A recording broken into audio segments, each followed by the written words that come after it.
नमस्कार, मी डॉक्टर सीमा गोवंडे, होमिओपॅथी आणि holistic healing या आपल्या सिरीजमध्ये सगळ्यांचं मनापासून स्वागत करते.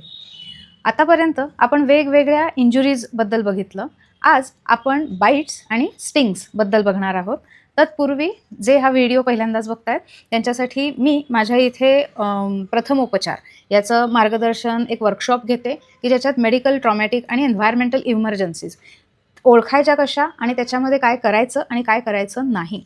तसंच हृदय बंद पडलं एखाद्याचं तर ज्याला आपण BLS म्हणतो, बेसिक लाईफ सपोर्ट, आणि CPR म्हणजे या चित्रात दाखवल्याप्रमाणे हार्ट कॉम्प्रेशन्स देऊन परत ते कसं रिससिटेट करायचं याचं हँड्स ऑन प्रात्यक्षिक मी माझ्या इथे शिकवते.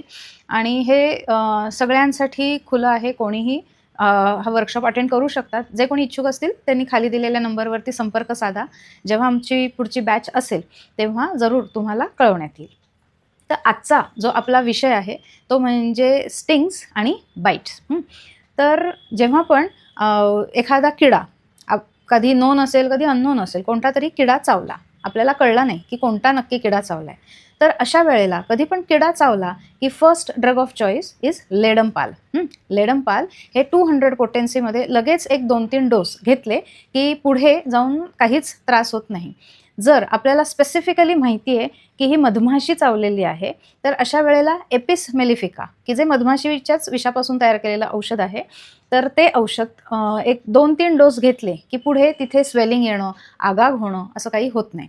समजा आपल्याला कल्पना नाही आहे की नक्की कोणता किडा चावला आहे, एक्झॅक्टली काय झालं आहे, तर अशा वेळेला तो भाग जर का खूप दुखत असेल तर first drug of choice should be ledum. आणि जर आपल्याला तिथे खूप आग होत असेल, खूपच तो लाल झाला असेल, तर second drug of choice should be Apis.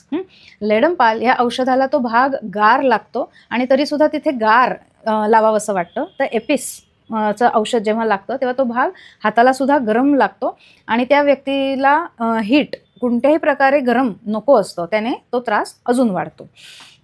त्याच्यानंतर समजा खूप सिव्हिअर रिॲक्शन येते असं जाणवलं तर कार्बॉलिक ॲसिड म्हणून होमिओपॅथीतलं जे औषध आहे ते 30 पोटेन्सीचं फ्रिक्वेंट रिपिटिशनमध्ये घेत राहायचं.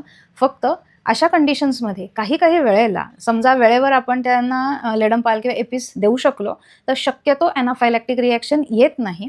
परंतु काही केसेसमध्ये ॲनाफायलॅक्टिक रिॲक्शन एखादा किडा चावल्यानंतर येऊ शकते. ॲनाफायलॅक्टिक रिॲक्शन म्हणजे काय, तर आपल्या सगळ्यांनाच आदेश बांदेकर यांच्याविषयी माहिती आहे की जेव्हा त्यांनी दुधीचा रस घेतला होता तेव्हा तो थोडा कडवट असल्यामुळे, आयडियली दुधीचा रस अतिशय औषधी आहे, परंतु तो जो थोडा कडवट असेल तर त्याच्यामुळे ॲनाफायलॅक्टिक रिॲक्शन येऊ शकते. तशीच रिॲक्शन ही एखादा गांधील माशी किंवा मधमाशी चावल्यावर काही केसेसमध्ये येऊ शकते. सरसकट सगळ्यांना येते असं नाही, परंतु अशी ॲनाफायलॅक्टिक रिॲक्शन आली तर मात्र तातडीने हॉस्पिटलमध्ये जावं आणि तिथे हॉस्पिटलमधले जे डॉक्टर आहेत ते रिक्वायर्ड ट्रीटमेंट पेशंटला देतात. ॲनाफायलॅक्टिक रिॲक्शन म्हणजे काय, की अशा वेळेला अंगभर एकदम रॅश उठते, श्वास घ्यायला त्रास येतो, घशातनं अशा पद्धतीने आवाज येतो, कारण पेशंटला श्वाससुद्धा घेता येत नाही. इकडचे जे स्नायू आहेत ते एकदम आवळले जातात. सो ही लाईफ थ्रेटनिंग इमर्जन्सी कंडिशन आहे. अशी सिच्युएशन दिसली तर मात्र तातडीने हॉस्पिटलमध्ये घेऊन जाणं किंवा 108 हा आपला ॲम्ब्युलन्स नंबर आहे तो त्वरित कॉल करणं. सो जेव्हा पण एखादा किडा चावलाय, first drug of choice should be ledum pal, second drug of choice should be apis. आणि जर का रॅश येते असं जाणवलं तर कार्बॉलिक ॲसिड फ्रिक्वेंट रिपिटेशन. जर अगदी इनिशियल स्टेजमध्ये आपण ही होमिओपॅथिक औषधं लगेचच दिली तर युज्युअली कुठचेच कॉम्प्लिकेशन होत नाही, कुठचे फोड येणं किंवा तिथे मेजर दुखणं असं काहीच होत नाही. तुमच्याकडे जर का कॅलेंडुला हे ऑइंटमेंट असेल तर लगेच तिथे कॅलेंडुला ऑइंटमेंट लावा, कारण बी स्टिंग्स ज्या असतात त्या कधी आतमध्ये रुतून राहतात तर त्या काढणं गरजेचं आहे.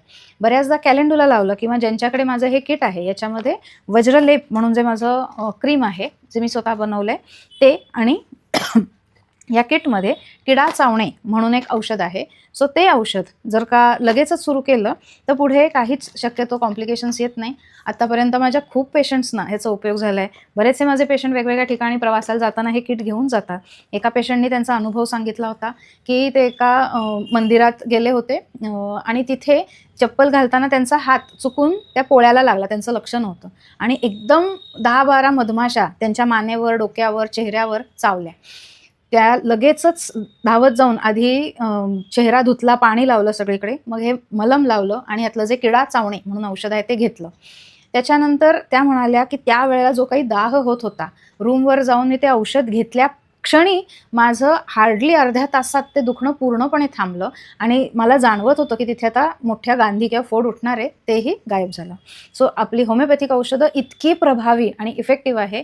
ज्यांच्याकडे माझं किट नसेल त्यांनी लेडमपाल आणि second drug of choice Apis हे लक्षात ठेवा, तुमच्याबरोबर नेहमी कॅरी करा. असं कधीही झालं की तिथे तुम्हाला ते वापरते. हे झालं किडा चावल्यावर. समजा आपल्या घरातलं पाळीव मांजर, कुत्रा ह्यापैकी काही चावलं असेल, जर ते वॅक्सिनेटेड असेल, म्हणजे त्याला रेबीचं वॅक्सिन दिलं असेल, तर शक्यतो आपल्याला वॅक्सिन घ्यायची गरज पडत नाही. परंतु जर का त्याला वॅक्सिन दिलं नसेल किंवा रस्त्यावरचं प्राणी असेल तर नक्की तातडीने जाऊन रेबीज वॅक्सिन तुम्ही घेणं अतिशय गरजेचं आहे. आणि अशा केसमध्ये जेव्हा अशा पद्धतीने कुत्रा किंवा मांजर चावलेला आहे, अशा वेळेला कॅलेंडुला हे फ्रिक्वेंट रिपिटिशनमध्ये घ्यायचं आणि लायसिन म्हणून एक औषध आहे, ते तुमच्या तज्ज्ञ जे कोणी ओळखीचे होमिओपॅथिक डॉक्टर आहे त्यांच्या मार्गदर्शनाखाली ते औषध घ्या, म्हणजे पुढे त्याची काही कॉम्प्लिकेशन्स होत नाही. रिगार्डिंग स्नेक बाईट, आपल्याला सगळ्यांना माहिती आहे की आपल्या देशामध्ये विषारी बिनविषारी दोन्ही टाईपचे साप आहेत. मेजॉरिटी साप हे बिनविषारी असतात आणि त्यामुळे साप चावला या भीतीनेच पेशंटला काय काय प्रॉब्लेम्स दिसायला लागतात. परंतु जर आपल्याला माहिती नाही आहे की तो साप विषारी आहे का बिनविषारी आहे, तर अशा केसमध्ये तातडीने नजीकच्या हॉस्पिटलमध्ये घेऊन जाणं. साध्या छोट्या क्लिनिकमध्ये घेऊन जाऊ नका. क्लिनिकमधल्या डॉक्टरांकडे अँटी स्नेक व्हेनम अवेलेबल नसतं, ते मोठ्या हॉस्पिटलमध्ये किंवा हेल्थकेअर सेंटर्समध्येच उपलब्ध असतं. सो तातडीने आपण तिथे घेऊन पेशंटला गेलं पाहिजे आणि लगेचच अँटी स्नेक व्हेनम दिलं की जे काही स्नेक बाईट समजा विषारी असेल तर त्याच्यावरती इमिजिएट इफेक्ट म्हणून त्या औषधाचा उपयोग होऊ शकतो. सो तुम्हाला आशा आहे की ह्या आजच्या लेक्चरचा उपयोग झाला असेल. तर तुमचे आत्तापर्यंतचे जे काही होमिओपॅथीशी निगडीत आलेले अनुभव असतील ते जरूर खाली चॅटबॉक्समध्ये शेअर करा.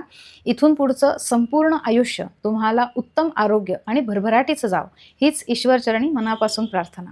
धन्यवाद.